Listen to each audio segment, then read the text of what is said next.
딸 5, 며느리 2, 아들 2. 외할머니의 장례식장에 울려 퍼진 그 노래를 저는 평생 잊을 수 없을 것 같습니다. 누가 부른 것도 아닌 마치 할머니의 목소리가 허공에서 맴도는 것 같았던 그 순간. 저는 관 앞에 무릎을 꿇고 앉아 생전 한 번도 제대로 이해하지 못했던 한 여자의 일생을 떠올리며 목 놓아 울었습니다. 이건 제 외할머니의 이야기입니다. 아니, 어쩌면 그 시대를 살았던 수많은 여성들의 이야기일지도 모릅니다. 외할머니는 평생 아이를 6명이나 낳으셨습니다. 첫째 딸이 태어났을 때 시댁 어른들의 얼굴은 어두웠다고 합니다. 괜찮아요. 다음엔 아들이겠죠. 둘째도 딸, 아직 젊으니까요. 셋째도 딸, 넷째도 딸, 다섯째까지 전부 딸. 그때쯤 되자 할머니는 더 이상 며느리가 아니라 그 여자로 불리기 시작했습니다. 시어머니는 밥상을 할머니 앞에 던지듯 놓으며 말했다고 합니다. 아들 하나 못 낳는 것이 어디 사람이라고 밥을 먹어? 시누이들은 뒤에서 수군댔습니다. 오빠가 전생에 무슨 죄를 지었길래? 외할아버지는 변호도 못했습니다. 그저 미안하다는 눈빛으로 할머니를 바라볼 뿐이었죠. 할머니는 밤마다 뒷방에서 혼자 울었습니다. 베갯니들 적시며 입술을 깨물어 피가 날 정도로 울음을 참으며 하느님. 제발 이번엔. 그렇게 40이 다 되어서 6번째 아이를 임신했을 때 할머니는 집 뒷산 당집에 매일 올라가 절을 했습니다. 무릎이 까지고 손이 터지도록. 그리고 기적이 일어났습니다. 아들이었습니다. 아들이야. 아들. 우리 집안에 대가 섰어. 그날 할머니는 평생 처음으로 시댁 식구들의 환한 미소를 보았습니다. 평생 처음으로 잘했다는 말을 들었습니다. 아기는 작고 붉었습니다. 할머니 손바닥만 한 작은 생명. 할머니는 그 아이를 안고 하루 종일 울었습니다. 이번엔 기쁨의 눈물이었습니다. 우리 아들 엄마가 지켜줄게. 엄마가. 하지만 하늘은 잔인했습니다. 100일도 채 되기 전 아기는 갑자기 열이 오르기 시작했습니다. 새벽에 경기를 일으키더니 그대로 할머니의 품에서 차갑게 식어갔습니다. 아니야. 우리 아들 엄마가 여기 있잖아. 제발. 할머니는 하루 종일 아기를 안고 놓지 않았습니다. 이미 차갑게 식은 작은 몸을 가슴에 꼭 껴안고 계속 자장가를 불렀습니다. 우리 아가. 잘도 잔다. 우리 아들. 외할아버지가 할머니 손에서 아이를 떼어냈을 때 할머니는 정신이 나간 사람처럼 웃고 있었다고 합니다. 또 나오면 돼. 또 나오면. 응. 또 아들 나오면 되지. 하지만 할머니의 몸은 더 이상 아이를 가질 수 없었습니다. 그날 뒷산에 작은 무덤을 만들면서 할머니 마음속에 평생 지워지지 않을 한이 뿌리를 내렸습니다. 외할아버지는 동네에서 소문난 선량한 사람이었습니다. 농사일로 바쁜 이웃이 있으면 자기 일을 제쳐두고 도우러 갔고 어려운 사람이 있으면 쌀이라도 나눠주곤 했습니다. 하지만 그런 외할아버지도 당시 시대의 압박에서 자유로울 수 없었습니다. 아드님이 대를 이을 아들이 없지 않소. 마누라한테만 맡겨둘 순 없지. 집안이 끊기면 조상님이 한을 품으시오. 다른 여자라도 들여서. 날마다 어른들의 잔소리는 계속됐습니다. 친척 어른들이, 동네 어른들이, 심지어 같은 또래 친구들까지. 결국 외할아버지는 결정을 내렸습니다. 그날 밤 할머니에게 말을 꺼낼 때 외할아버지의 목소리는 떨리고 있었습니다. 여보. 아들을 하나 더 봐야겠어. 미안하오. 하지만 집안이. 할머니는 아무 말도 하지 않았습니다. 그저 앉은 자리에서 입술만 파르르 떨리고 있었습니다. 눈에서는 눈물도 나오지 않았습니다. 이미 말라버린 것처럼. 나를 버리시는 거예요? 아니요, 여보. 당신은 여전히 큰 마님이고. 나한테서 아들을 뺏으려고 그랬던 거예요? 할머니의 목소리는 쥐어짜는 듯 했습니다. 하늘이 내 아들을 데려간 게 당신이 다른 여자를 들이라고 그런 거였어요? 외할아버지는 대답하지 못했습니다. 한 달 후 28배 젊은 여자가 집으로 들어왔습니다. 우리가 나중에 작은 할머니라고 부르게 될 그 여자. 할머니는 그날부터 안방에서 작은 방으로 밀려났습니다. 작은 할머니는 1년 만에 아들을 낳았습니다. 으앙, 으앙. 아기 우는 소리가 마당을 가득 채웠습니다. 아들이야. 건강한 아들. 집안이 떠들썩했습니다. 잔치가 벌어졌습니다. 온 동네 사람들이 축하하러 왔습니다.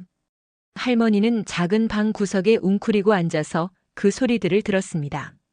웃음소리, 축하의 말들, 역시 젊은 여자는 달라. 첫애부터 아들이라니 칼이었습니다. 그 모든 소리가 할머니 가슴에 칼이 되어 박혔습니다. 2년 후 작은 할머니는 둘째 아들도 낳았습니다. 이제 집안에는 아들이 둘.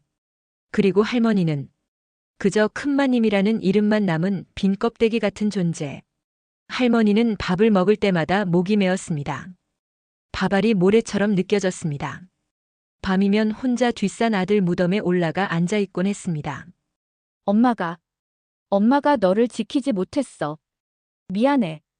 정말 미안해. 작은 무덤 앞에서 할머니는 목 놓아 울었습니다. 그렇게 세월은 흘렀습니다. 할머니의 5딸들은 하나둘 시집을 갔습니다. 모두 착하고 예쁜 딸들이었지만 할머니는 그 아이들을 온전히 사랑할 수가 없었습니다. 딸을 볼 때마다 아들이 아니다라는 생각이 먼저 들었으니까요. 그게 얼마나 아이들에게 상처였을지 할머니는 평생 몰랐습니다. 제가 외할아버지를 처음이자 마지막으로 본 건 6살 때였습니다. 우리 손녀 이리 오너라. 외할아버지는 늘 다정했습니다. 저를 안아주고 등을 토닥여주던 그 따뜻한 손을 기억합니다. 하지만 외할아버지는 곧 돌아가셨습니다. 외할아버지가 떠난 후 할머니는 작은 할머니의 아들들, 그러니까 저의 큰 삼촌과 작은 삼촌 집에서 지내셨습니다. 삼촌들은 효자였습니다. 특히 큰 삼촌은 할머니를 모시기 위해 정말 애썼습니다. 큰엄마도 마찬가지였고요. 하지만 할머니는 성격이 까다로웠습니다. 이게 뭐야? 김치에 소금을 이렇게 많이 넣으면 어떡해? 할머니, 제가 다시 담그겠습니다. 그리고 방은 왜 이렇게 추워? 아침부터 춥다고 했잖아. 보일러를 더 올렸는데요. 말대꾸야? 며느리가 시어머니한테 말대꾸를 해? 평생을 인정받지 못하고 밀려나고 무시당한 세월이 할머니를 그렇게 만든 걸까요? 할머니는 작은 일에도 화를 냈고 끊임없이 불평했습니다.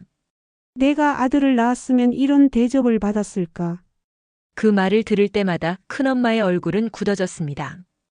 결국 1년을 못 버티고 큰 삼촌 가족은 집을 나갔습니다. 할머니, 저희는 더 이상은 어렵겠습니다. 뭐? 내가 지금 나를 버린다는 거야? 죄송합니다. 하지만 큰 삼촌의 눈에는 눈물이 고여 있었습니다. 저희도 사람입니다, 할머니. 텅 빈 집에 혼자 남겨진 할머니는 그때 처음으로 두려움을 느꼈다고 합니다. 70평생 누군가를 원망하고 화내며 살았는데 이제 정말 아무도 남지 않았구나. 할머니는 떨리는 손으로 전화기를 들었습니다. 여보세요, 막내딸이냐? 엄마 왜요? 나. 할머니의 목소리가 떨렸습니다. 너희 집에서 같이 살면 안 되겠니? 그렇게 저는 7살의 할머니와 한 집에 살게 되었습니다. 할머니 밥이 설 익었어요. 뭐? 내가 정성껏 했는데. 그래도 쌀이 딱딱한데. 요즘 애들은 입이 얼마나 까다로운지. 거의 매일이 그랬습니다. 할머니는 살림을 정말 못하셨습니다. 평생 딸만 낳았다는 죄책감에 시달리며 제대로 배울 기회도 없었던 걸까요? 밥은 늘 설익거나 질었고 국은 짜거나 싱거웠습니다. 빨래는 색이 바래고 청소는 대충대충. 엄마는 직장에서 돌아와 다시 한번 집안일을 해야 했습니다. 엄마 힘들지? 제가 물으면 엄마는 쓴 미소를 지으며 말했습니다. 괜찮아. 우리 할머니니까. 하지만 할머니는 달랐습니다. 내가 도와주려고 하는데 고마운 줄을 몰라. 엄마, 제가 언제? 말대꾸. 내가 언제부터 엄마한테 말대꾸를 해? 저는 그런 할머니가 솔직히 좋지 않았습니다. 할머니는 저에게도 까다로웠습니다. 숙제는 다 했어? 네, 학교에서 말 잘 들어? 네. 왜 대답을 그렇게 건성으로 해? 버릇없이. 따뜻한 말은 거의 없었습니다. 칭찬도 없었습니다. 늘 지적하고 야단치고 불평했습니다. 친구들이 할머니랑 사니까 좋겠다라고 하면 저는 씁쓸하게 웃을 수밖에 없었습니다. 할머니는 제가 생각한 그런 할머니가 아니었으니까요. 할머니에게는 이상한 습관이 있었습니다. 혼자 있을 때면 늘 같은 노래를 흥얼거렸습니다. 딸 5, 며느리 2, 아들 2. 처음엔 자랑하는 거라고 생각했습니다. 나도 자식이 많다는. 하지만 자세히 들어보면 그게 아니었습니다. 할머니의 목소리에는 슬픔이 묻어 있었습니다. 딸 5. 그 부분에서 할머니 목소리는 늘 작아졌습니다. 아들 2. 그 부분에서는 목소리가 떨렸습니다. 어느 날 저는 물었습니다. 할머니 그 노래 왜 자꾸 불러요? 응, 그냥 무슨 노래예요? 그냥 할머니 인생이야. 할머니는 그렇게 말하고는 돌아서셨습니다. 그때 저는 몰랐습니다. 그 노래가 얼마나 아픈 의미를 담고 있는지. 20살이 되어 저는 서울로 직장을 구했습니다. 집을 떠나는 날 엄마는 울었지만 할머니는 잘 다녀와라. 그게 전부였습니다. 포옹도 없었고 눈물도 없었고 특별한 말도 없었습니다. 저도 그저 네 하고 고개만 끄덕였습니다.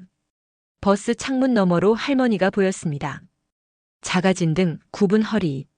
그때 이상한 기분이 들었습니다. 뭔가 놓치고 있는 것 같은. 하지만 저는 그 기분을 무시했습니다. 할머니는 원래 저러신 분이야. 그렇게 10년이 흘렀습니다. 따님, 할머님이. 새벽 전화를 받은 엄마의 비명소리에 저는 깼습니다. 할머니가 심정지로 세상을 떠나셨다는 소식. 저는 황급히 고향으로 내려갔습니다. 장례식장에 도착했을 때 할머니는 이미 관 안에 누워 계셨습니다. 작았습니다. 너무 작았습니다. 저를 그렇게 힘들게 했던, 저를 그렇게 야단쳤던 그 할머니가 이렇게 작은 사람이었다니. 할머니, 제 입에서 저도 모르게 흐느낌이 터져 나왔습니다. 슬프지 않을 거라 생각했는데, 힘들었던 기억이 더 많았는데, 눈물이 멈추지 않았습니다. 미안해요, 할머니. 제가 할머니를 잘 몰랐어요. 장례를 치르고 할머니 방을 정리하던 중이었습니다. 낡은 서랍장 깊숙한 곳에서 엄마가 작은 수첩 하나를 발견했습니다. 이게 뭐지? 표지도 없는 낡아빠진 공책. 펼치는 순간 엄마의 손이 떨리기 시작했습니다. 할머니의 삐뚤삐뚤한 글씨로 가득한 일기장이었습니다. 1985년 3월 12일. 막내딸이 오늘 학교에서 상을 받았다고 한다. 기쁜 얼굴로 말하는데 내가 무뚝뚝하게 대답했다. 왜 나는 기쁘다고 말을 못했을까? 사랑한다고 말을 못했을까? 내 입에서는 늘 잔소리만 나온다. 엄마는 떨리는 손으로 한 장 한 장 넘겼습니다. 1987년 7월 5일. 넷째 딸이 오늘 속상해 보였다. 남편이 술 먹고 늦게 들어왔나 보다. 위로하고 싶었는데 어떻게 해야 할지 몰라 그저 밥이나 더 먹으라고 했다. 나는 좋은 엄마가 아니다. 1993년 9월 20일. 손녀가 학교에 갔다. 아침에 할머니 다녀올게요 하고 갔는데 나는 응 하고 대답만 했다. 안아주고 싶었는데 어떻게 안아야 하는지 모르겠다. 내 엄마도 나를 안아준 적이 없어서 나도 안는 법을 모른다. 엄마는 울면서 계속 읽어내려갔습니다. 1989년 겨울. 오늘도 며느리와 싸웠다. 내가 왜 그랬을까? 그저 외로웠던 것뿐인데. 무서웠던 것뿐인데. 아들 못 낳은 죄인이라고 평생 들었는데 그 말들이 자꾸 생각나서 나도 모르게 화를 내고 만다. 1995년 8월. 아들이 보고 싶다. 내 품에서 죽은 그 작은 아들. 만약 그 아이가 살았다면 내 인생은 달라졌을까? 딸들에게 미안하다. 너희들이 나빴던 게 아닌데 엄마가 너무 아파서 너희들을 제대로 사랑하지 못했다. 2005년 여름. 손녀가 서울로 떠났다. 잘 가라는 말밖에 못했다. 진짜로 하고 싶었던 말은 사랑한다, 건강해라, 행복해라였는데 그 말이 입 밖으로 나오지 않았다. 내 인생이 너무 서러워서 사랑한다는 말을 하는 법을 잊어버렸나 보다. 그리고 마지막 페이지. 며칠 전 할머니가 돌아가시기 직전에 쓴 것으로 보이는 글이었습니다. 손글씨가 더욱 떨려 있었습니다. 내 생은 참 서러웠다. 딸 5을 낳아서 아들을 지키지 못해서 남편을 빼앗겨서 사랑받지 못하는 사람이 되어서. 하지만 그래도 너희가 있어서 살아냈다. 내 딸들, 내 손주들. 너희가 내 인생의 전부였다. 미안하다. 사랑한다는 말을 더 많이 하지 못해서. 고맙다. 그래도 끝까지 곁에 있어줘서. 이제는 편히 쉬고 싶다. 엄마는 그 글을 읽으며 바닥에 주저앉아 통곡했습니다. 엄마. 저도 함께 울었습니다. 우리가 미처 보지 못한 할머니의 마음. 우리가 이해하지 못해 멀리했던 그 사람의 인생. 그 모든 것이 사실은 상처투성이었고 그 속에서도 사랑은 단 한 번도 멈춘 적이 없었다는 것을 너무 늦게야 알게 된 것입니다. 장례식 마지막 날 친척들이 다 모인 자리에서 누군가 할머니가 부르시던 그 노래를 불렀습니다. 딸 5, 며느리 2, 아들 2. 그 순간 엄마가 벌떡 일어났습니다. 눈물을 닦으며 떨리는 목소리로 말했습니다. 그 노래. 이제 그만 불러요. 모두가 엄마를 바라봤습니다. 엄마. 우리 엄마는요. 엄마의 목소리가 떨렸습니다. 평생 딸 5이 죄라고 생각하며 사셨어요. 아들 하나 못 지킨 게 죄라고 생각하셨어요. 하지만 엄마는 할머니 영정을 바라보며 말했습니다. 엄마 아들 없어도 돼요. 우리가 있잖아요. 딸 5이면 충분해요. 우리가 엄마의 자식이에요. 당당하게. 우리가 엄마 딸들이에요. 그 자리에 있던 이모들이 모두 일어나 엄마 곁으로 갔습니다. 5 자매가 서로를 껴안고 울었습니다. 미안해 엄마. 사랑해 엄마. 이제 편히 쉬어. 그날 장례식장에 모인 모든 사람들이 울었습니다. 수십 년 동안 서로를 오해하고 상처 주고 멀어졌던 가족들이 그제야 서로를 이해하기 시작했습니다. 저는 이제 압니다. 누군가의 평생을 이해하는 데는 때로 평생이 걸린다는 것을. 그리고 사랑은 때때로 서툰 모습으로 상처처럼 전해진다는 것을. 할머니의 수첩은 지금 제 책상 서랍 깊은 곳에 보관되어 있습니다. 힘들 때마다 외로울 때마다 저는 그 수첩을 꺼내 읽습니다. 그리고 다짐합니다. 제 사랑하는 사람들에게는 살아있을 때 꼭 말하겠다고. 사랑해, 고마워, 미안해라고. 뒤늦게 알게 되는 게 아니라 지금 당장. 할머니, 이제는 편히 쉬세요. 할머니의 노래는 이제 끝났습니다. 그리고 우리는 할머니를 기억할 것입니다. 딸 5을 낳아 죄인처럼 살았지만 끝까지 가족을 사랑했던 한 여자로. 내 삶은 참 서러웠지만 그래도 너희가 있어서 살아냈다.